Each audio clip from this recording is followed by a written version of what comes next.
Hello guys, आज के इस लेक्चर में बहुत ही इम्पोर्टेंट टॉपिक्स के बारे में डिस्कस करने वाले हैं और ये टॉपिक ही नहीं बल्कि एक सब्जेक्ट्स भी रहता है। आप जब भी इंजीनियरिंग बीटेक करेंगे तो कई कई यूनिवर्सिटी में रहता है, कहीं एनआईटीज़ में भी रहता है, कहीं बीआईटीज़ में भी आपको देखने को मिलेगा। तो एक सब्जेक्ट रहता है ऑपरेशन रिसर्च टेक्निक, लेकिन यहाँ पर कंस्ट्रक्शन मैनेजमेंट में मैं टॉपिक पढ़ा रहा हूँ। एक सब्जेक्ट रहता है ऑपरेशन रिसर्च टेक्निक। तो ऑपरेशन रिसर्च टेक्निक में मैथमेटिकल टेक्निक क्या क्या होता है, क्या क्या स्टेज हो सकता है, स्टेप्स। जब हम ऑपरेशन रिसर्च टेक्निक पढ़ते हैं ना तो उसमें फॉर्मूला आता है। सबसे पहले फॉर्मुलेट करते हैं किसको, जो भी प्रॉब्लम रहता है ना उसको फॉर्मूला से फॉर्मुलेट कर देते हैं। इसके बाद क्या करते हैं, कंस्ट्रक्ट करते हैं। इसके बाद डिराइव करते हैं, टेस्ट करते हैं, इसके बाद इस्टेब्लिश करते हैं, इसके बाद सामने रख देते हैं कि ये चीज़ें होगा। तो जब भी हम लोग कंस्ट्रक्शन मैनेजमेंट की बात करते हैं तो हम लोग जो भी मैथमेटिकल टेक्निक अप्लाई करते हैं ना तो वो ऑपरेशन रिसर्च टेक्निक अप्लाई करते हैं।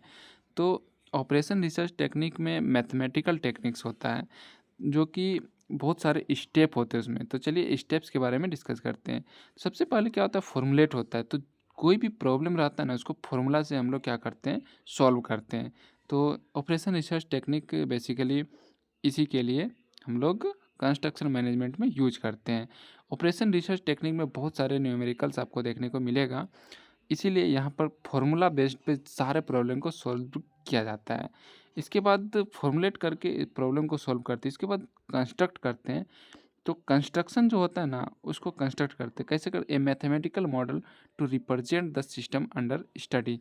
तो मैथमेटिकल मॉडल को रिप्रेजेंट करते हैं स्टडी के अंदर में सिस्टमेटिक तरीके से कि कैसे कंस्ट्रक्ट करना है। लाइक कि अगर हमें प्लास्टरिंग का वर्क करना है बिल्डिंग में तो हम सारे कैलकुलेट को करेंगे। इसके बाद मैथमेटिकली उसको कैलकुलेट करके जितना भी डेटा है सारे को नोट कर लेंगे और उसका exact value, cost of construction और जितना भी उसमें एक्सपेंडिचर आएगा, मटेरियल कितना आएगा, कितना लेबर कॉस्ट रहेगा, सारे कुछ को कैलकुलेट करते। तो कंस्ट्रक्शन में भी हम लोग मैथमेटिकल फार्मूला से ये चीज़ को निकालते हैं। इसके बाद क्या करते हैं, derive solution for the model.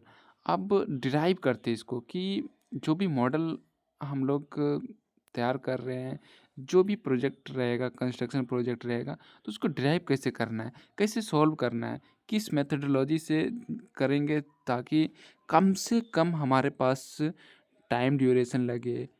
क्योंकि जो भी हम लोग करते हैं ना तो अर्लीस्ट टाइम में करते हैं और मीन लिस्ट काउंट हम लोग इसमें करते हैं। तो ज़्यादा से ज़्यादा हमें फोकस किस पे रहता है कि टाइम हमें कितना कम लग रहा है। तो ये सब चीज़ों को हम लोग क्या करते हैं, सॉल्यूशन ढूंढते हैं कि कम समय में, कम टाइम में और नॉमिनल मटेरियल में हम लोग कितना बेस्ट वर्क को कर सकते। तो ये सॉल्यूशन फॉर मॉडल में हम लोग डिराइव करते हैं। नेक्स्ट है test, the model and solution derived from it. तो मॉडल और सॉल्यूशन जो भी डिराइव करते हैं वो हम लोग टेस्ट से करते हैं। नेक्स्ट है establish, control over the solution. पूरा सॉल्यूशन जो हमारे पास आता है उस पर हम लोग क्या करते हैं, कंट्रोल्स करते हैं। इसके बाद put the solution to warn and implementation. तो जब भी हम किसी भी चीज़ को सामने रख देते हैं, जो मैथमेटिकल टेक्निक्स रहता है और किसी भी कंस्ट्रक्शन वर्क को करने के बाद वो सामने रख देते हैं जितना भी सॉल्यूशन रहता है। अब वो सॉल्यूशन को रखने के बाद उस सॉल्यूशन का इम्प्लीमेंटेशन देखते हैं कि इसमें और कुछ इम्प्लीमेंट करना है क्या या फिर नहीं करना है। तो ये सारे स्टेप्स जो होते हैं तो ऑपरेशन रिसर्च टेक्निक में बहुत ज़्यादा इम्पोर्टेंस एंड बेनिफिशियल होता है जब भी हम किसी भी कंस्ट्रक्शन प्रोजेक्ट मैनेजमेंट को देखते हैं और करते हैं, एग्जीक्यूट करते हैं। उम्मीद है आपको समझ में आ गया होगा कि ऑपरेशन रिसर्च टेक्निक क्या होता है।